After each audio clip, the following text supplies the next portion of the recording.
Assalamualaikum warahmatullahi wabarakatuh. Salam sejahtera untuk kita semua.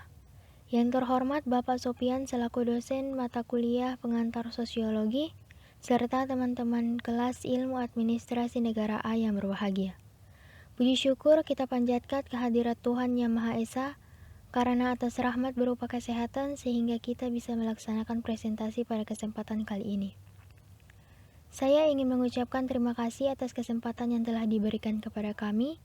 Pada kesempatan kali ini, kami dari kelompok 1 akan mempresentasikan materi dari mata kuliah pengantar sosiologi yang berjudul Interaksi dan Tindakan Sosial.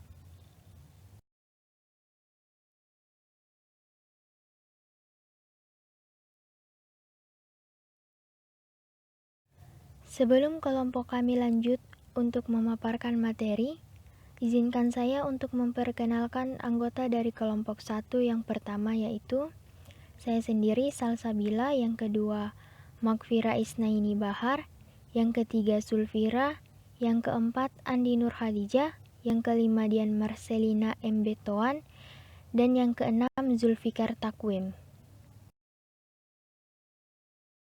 Selanjutnya saya akan mempresentasikan materi pertama, yaitu interaksi sosial dan tindakan sosial. Sosiologi sesungguhnya bukan praktik, tetapi suatu upaya untuk memahami realitas dan masalah sosial. Masalah-masalah yang menarik perhatian ahli sosiologi tidak perlu sama dengan apa yang oleh orang lain sebut masalah sosial.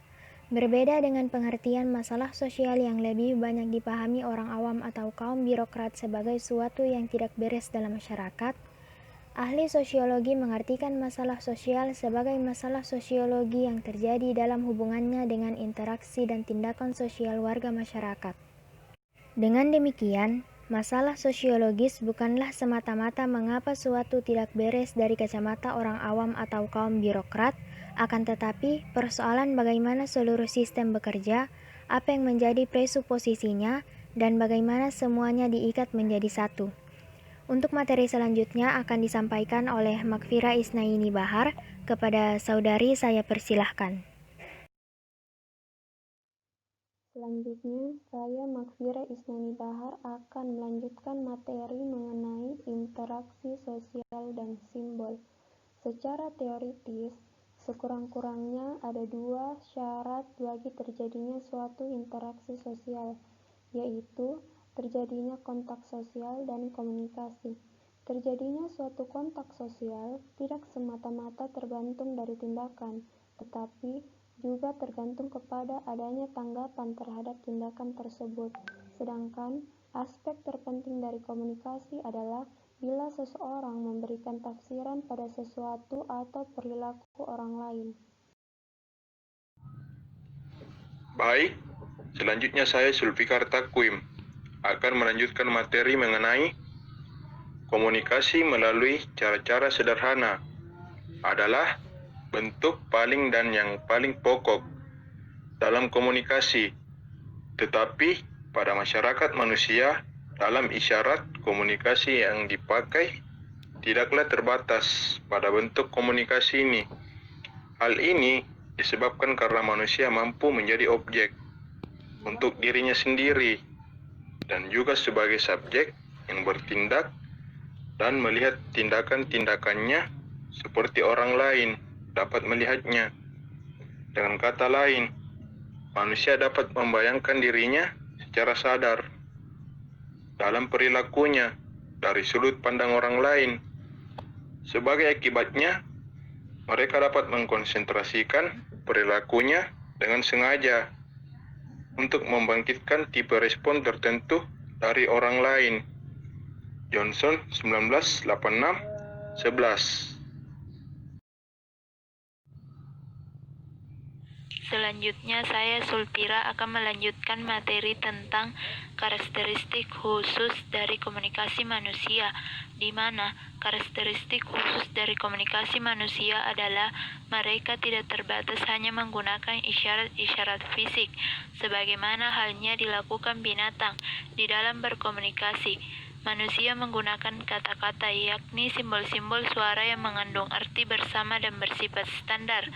Dalam hal ini, tidak perlu selalu ada hubungan yang intrinsik antara suatu bunyi tertentu dengan respon yang ditimbulkannya.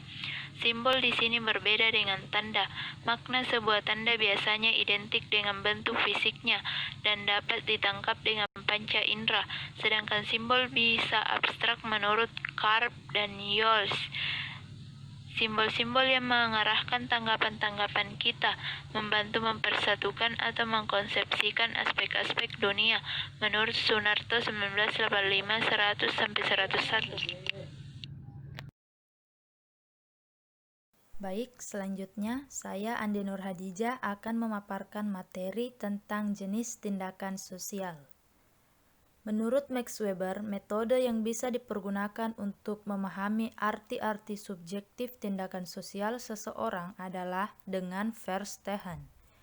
Istilah ini tidak hanya sekedar merupakan introspeksi yang cuma bisa digunakan untuk memahami arti subjektif tindakan diri sendiri, bukan tindakan subjektif orang lain. Sebaliknya, apa yang dimaksud Max Weber dengan Verstehen berempat perspektif, Johnson 1986. Max Weber mengklasifikasikan ada 4 jenis tindakan sosial yang mempengaruhi sistem dan struktur sosial masyarakat. Keempat jenis tindakan sosial itu adalah: pertama, rasionalitas instrumental; kedua, rasionalitas yang berorientasi nilai; ketiga, tindakan tradisional; dan keempat, tindakan efektif. Terima kasih. Perkenalkan, nama saya Dian Marcelina Betoan. Selanjutnya saya akan menjelaskan materi yang keempat, yaitu pengambilan peranan dalam interaksi sosial. Secara teoritis, tindakan sosial dan interaksi sosial adalah dua konsep yang berbeda. Artinya, tindakan sosial adalah hal-hal yang dilakukan individu atau kelompok dalam interaksi dan situasi sosial tertentu. Sedangkan yang dimaksud dengan interaksi sosial adalah proses di mana antara individu dengan individu atau kelompok dengan kelompok berhubungan satu dengan yang lain. Banyak ahli sosiologi sepakat bahwa interaksi sosial adalah syarat utama bagi terjadinya aktivitas sosial dan hadirnya kenyataan sosial. Seketika berinteraksi, seseorang atau kelompok sebenarnya tengah berusaha atau belajar bagaimana memahami tindakan sosial atau kelompok lain sebelum interaksi sosial akan kacau bila mana antara pihak-pihak yang berinteraksi tidak saling memahami motivasi dan makna tindakan sosial yang mereka lakukan. Selanjutnya, yaitu menurut George Herbert Mead, agar interaksi sosial bisa berjalan dengan tertib dan teratur, agar anggota masyarakat bisa berfungsi secara normal, maka yang diperlukan bukan hanya kemampuan untuk bertindak sesuai dengan konten sosialnya, tetapi juga memerlukan kemampuan untuk menilai secara objektif perilaku kita sendiri atau sudut pandang orang lain. Salah satu konsep Goffman yang terkenal adalah apa yang disebut model dramaturgi. Goffman membedakan dua macam pernyataan, yaitu pernyataan yang diberikan, dua pernyataan lepas. Demikianlah presentasi kami mengenai materi interaksi dan tindakan sosial, interaksi sosial dan simbol, jenis tindakan sosial, serta pengambilan peranan dalam interaksi sosial. Semoga apa yang kami sampaikan dapat bermanfaat untuk kita semua. Mohon maaf jika ada kekurangan dalam penyampaian materi dari kami kelompok 1. Terima kasih. Wassalamualaikum warahmatullahi wabarakatuh.